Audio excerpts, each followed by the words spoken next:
Good afternoon to students. कल हमने जो करेक्टरिस्टिक्स पढ़े थे अलगी के, आज हम उन्हीं को कंटिन्यू करेंगे। कल आपने जनरल करेक्टर्स में क्या पढ़ा था, अलगी की हैबिटेट क्या है और उसकी थैलस ऑर्गेनाइजेशन क्या है। ठीक है, आज हम आगे कंटिन्यू करेंगे। अब हम एल्गी की रिप्रोडक्शन देखेंगे। उसमें क्या कि किस टाइप की रिप्रोडक्शन, एक तो वेजिटेटिव होती है, एक एसेक्सुअल रिप्रोडक्शन और एक सेक्सुअल रिप्रोडक्शन होती है किन में, एल्गी में। ठीक है, तो इन्हीं मल्टीसेलुलर एल्गी में रिप्रोडक्शन जो होती है वो ओडोगोनियम रिप्रोडक्शन होती है। ओडोगोनियम रिप्रोडक्शन होती है। ठीक है, उसमें जो एंथ्रीडियम है, एक तो एंथ्रीडियम बनता है और एक ओगोनियम बनता है। एंथ्रीडियम जो होता है वो मेल पार्ट होता है और ओगोनियम जो होता है वो फीमेल पार्ट होता है। एंथ्रीडियम जो क्या करता है, ये रिलीज़ करता है स्पर्म जो कहाँ जाता है, ओगोनियम के पास। ठीक है, तो ओगोनियम क्या है, ओगोनियम क्या करता है, वो जाइगोट बनाता है। जाइगोट क्या होता है, डिप्लॉइड स्पोर जिसको बोलते हैं। स्पोर में क्या होती है, मियोसिस होती है और वो 4 हैप्लॉइड स्पोर बनाता है जिनको हम जू स्पोर बोलते हैं। 4 में से एक सेल जो होता है वो उसमें डेवलप होता है रूट लाइक होल्ड फास्ट। ठीक है, उसमें रूट डेवलप होते हैं। फिर जो बाकी के सेल्स हैं वो डिवाइड होते हैं और नया फिलामेंट बनाते हैं। ठीक है, ऐसे अगर हम रिप्रोडक्शन देखेंगे तो एक वेजिटेटिव होती है और एक सेक्सुअल और एक सेक्सुअल रिप्रोडक्शन होती है। वेजिटेटिव रिप्रोडक्शन फ्रेगमेंटेशन से होती है, या तो सेल डिवाइड करता है, या हार्मोगोन फॉर्मेशन होती है, या तो ट्यूबर बनते हैं, या बुलबिल्स, या उसमें एक कनेटिस बनते हैं। दरवाजा बंद करके आओ। अच्छा, फ्रेगमेंटेशन से क्या होता है, एक जो उसका फिलामेंट होता है, ये फ्रेगमेंट जो होता है बॉडी का वो टूट जाता है और वो डिवाइड हो जाता है, न्यूक्लियस के समेत वो डिवाइड हो जाता है। इंडिविजुअल फ्रेगमेंट बनता है और उसी से नया इंडिविजुअल बनता है। ऐसे सेल डिवाइड होता है 1 से 2, फिर 2 से 4, ऐसे ऐसे क्या होती है, इसमें वेजिटेटिव रिप्रोडक्शन होती है। ठीक है, ऐसे कार्निटीज़ बनते हैं। ये कार्निटीज़ आप देख सकते हैं, ये छोटे छोटे स्ट्रक्चर्स जो हैं ये ट्यूब लाइक स्ट्रक्चर्स बनते हैं, यही डेवलप होते हैं। फिर इंडिविजुअल नया इंडिविजुअल बनाता है। ऐसे बुलबिल्स जो होते हैं, बुलबिल्स जो होते हैं उससे भी क्या होती है, या ट्यूबर्स जो हैं इनमें उनसे भी उनका एक पार्ट जो है बड बनता है, वो डिटैच हो जाता है, फिर नया इंडिविजुअल बनाता है। ऐसे आप सिंपली याद रखोगे, रिप्रोडक्शन या फ्रेगमेंटेशन से, या ट्यूबर, बुलबिल या सेल डिवीजन से होती है, या एकानिटीज से होती है। अच्छा, एसेक्सुअल, अब हम करेंगे एसेक्सुअल रिप्रोडक्शन की बात। तो इसमें एप्लानोस्पोर से होती है। एप्लानोस्पोर्स जो होते हैं वो डेवलप होते हैं किसके अंदर, बॉडी के अंदर। ये आप देख सकते हैं इस पिक्चर में, एप्लानोस्पोरेंजियम बनता है, उसमें फिर डिविजन्स होती हैं, एप्लानोस्पोर बनता है, फिर वही लिबरेट हो जाता है। जब वो मैच्योर हो जाता है वो रप्चर हो जाता है एप्लानोस्पोरेंजियम, वहाँ से एप्लानोस्पोर लिबरेट होता है और वो नया एप्लानोस्पोर क्या है, वो नया इंडिविजुअल बनाता है। या इसमें क्या होते हैं, एंडोस्पोर से होती है, या सिस्ट बस जैसे बनते हैं किसके अंदर, प्लांट की बॉडी के अंदर, अलगी के अंदर बनते हैं। या एक्सोस्पोर जो हैं वो बनते हैं किन के अंदर, स्पोरेंजियम के अंदर। और वो क्या बनाते हैं, जब वो वहाँ से मैच्योर होते हैं, मैच्योर जब वो हो जाते हैं तो वो वहाँ से क्या जनरेट करते हैं, उनका जो वॉल होता है वो ब्रेकअप होता है और वो इंडिविजुअल जो होता है वो क्या बनाता है, वो नया इंडिविजुअल तैयार करता है। ठीक है, ऐसे ही एक्सोस्पोर्स जो हैं ये सब क्या है, एक्चुअली ये स्पोर्स ही हैं। ये कहाँ बनते हैं, स्पोरेंजियम के अंदर। जब मैच्योर होते हैं तो वहाँ से लिबरेट होके नया नया इंडिविजुअल ये बनाते हैं, एक इंडिपेंडेंट इंडिविजुअल बनाते हैं। ऐसे ही सेक्सुअल रिप्रोडक्शन होती है। सेक्सुअल रिप्रोडक्शन में क्या होता है, यहाँ पे हैप्लॉइड गमीट्स बनते हैं, वही फ्यूज़ करते हैं और डिप्लॉइड जाइगोट बनाते हैं। इनमें मियोसिस होती है, कब होती है, जब जर्मिनेशन होती है जाइगोट की, और जो नया प्लांट है वो हैप्लॉइड गमेटोफाइट होता है। ठीक है, हम क्या बता सकते हैं, सेक्सुअल रिप्रोडक्शन में हैप्लॉइड गमेट्स बनते हैं, क्या करते हैं, फ्यूज़ करके डिप्लॉइड जाइगोट बनाते हैं।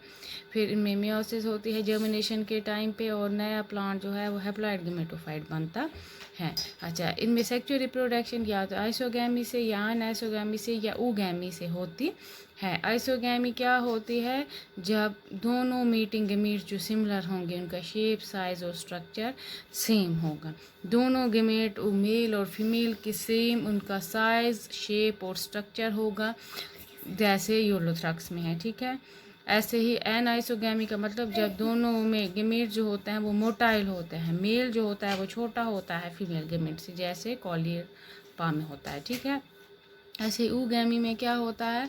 मेल गमीट जो होता है वो छोटा होता है और मोटाइल होता है, फीमेल जो होती है वो लार्ज होती है और वो नॉन मोटाइल होती है, जैसे उडोगोनियम में। ये देखिए, आइसोगैमी में क्या होते हैं? दोनों गमीट्स में फ्लैजिला दोनों की सेम शेप और मॉर्फोलॉजी भी सेम है।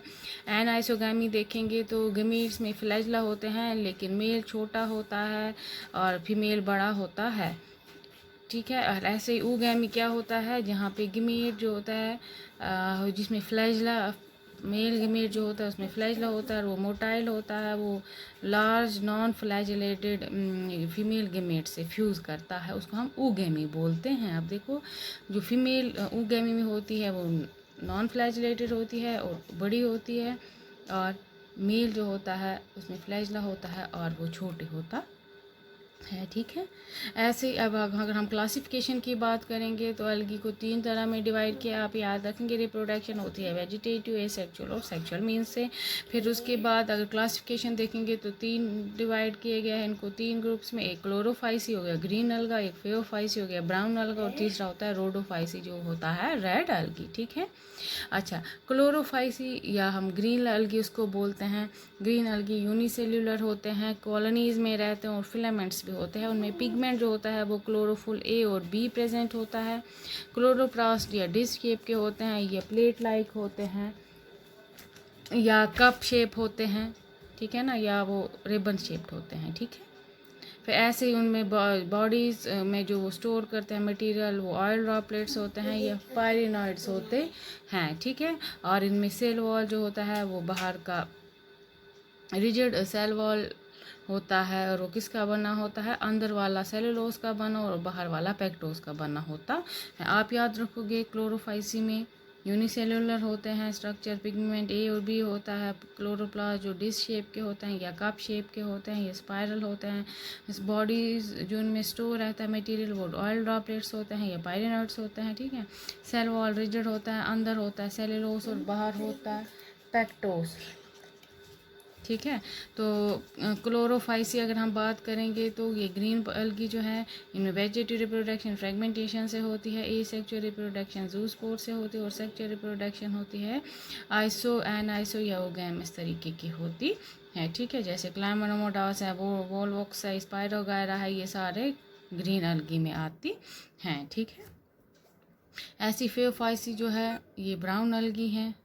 ठीक है, ये मैरीन हैबिटेट, ये समंदर वाले मैरीन एरिया में रहते हैं। इनकी शेप, साइज, स्ट्रक्चर डिफरेंट होता है और ये ब्रांच होते हैं या फिलामेंट्स फॉर्म्स में होते हैं। ठीक है, इनमें बॉडी जो होती है उनमें होल्ड फास्ट लगा होता है, स्टाक होती है, स्टाई भी बॉडी के ही पार्ट हैं। होल्ड फास्ट जो होता है बेस होती है, स्टाक मीन स्टेम होती है, स्टाइप और फ्रॉन्ड होता है। ठीक है, इनमें पिगमेंट ए सी प्रेजेंट होता है, कैरोटीनॉइड्स होता है, ज़ैंथोफिल होता है और फ्यूकोजैंथीन प्रेजेंट होता है। इनमें फूड जो होता है वो स्टोर रहता है कार्बोहाइड्रेट की फॉर्म में, जिसको हम लेमिनेरिन या मैनिटॉल बोलते हैं। सेल वॉल जो है उसमें अल्जिन प्रेजेंट होता है। ठीक है, इसके सेल वॉल में क्या प्रेजेंट होता है? ब्राउन अलगी के अल्जिन, जो कि गिलेटिनस कोटिंग होती है। ठीक है, और वेजिटेटिव रिप्रोडक्शन इसमें भी फ्रेगमेंटेशन से होती है।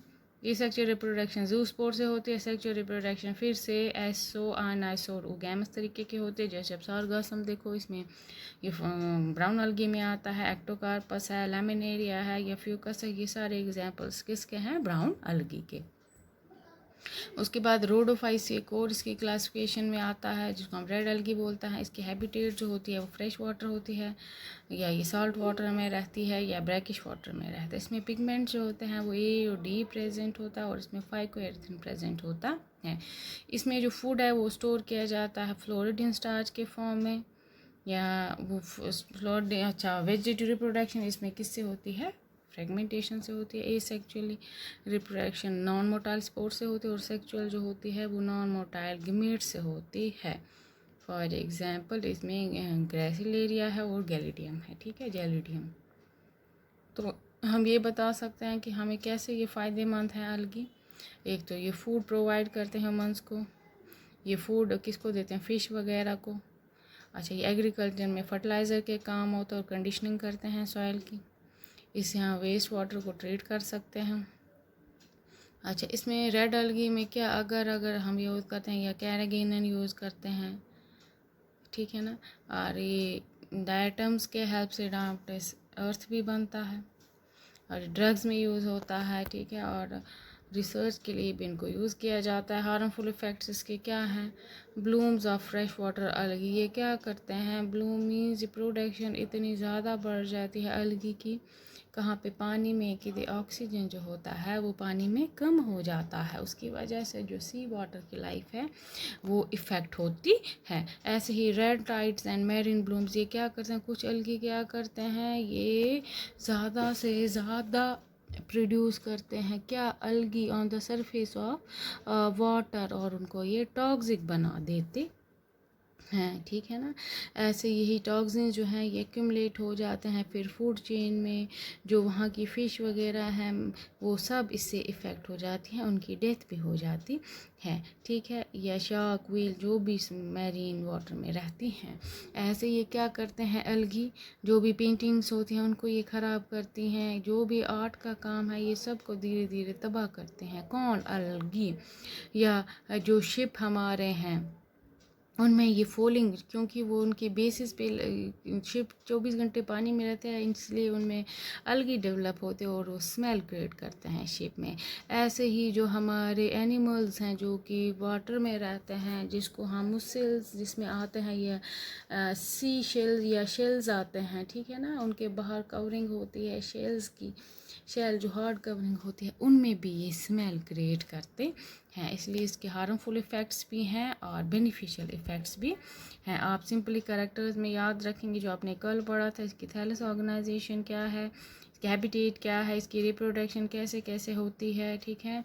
उसके बाद इसकी क्लासिफिकेशन है क्लोरोफाइसी, बायोफाइसी एंड रोडोफाइसी, इसके ये हार्मफुल इफ़ेक्ट्स क्या हैं और इसके बेनिफिशियल इफ़ेक्ट्स क्या हैं, ठीक है। That's all for today, thank you.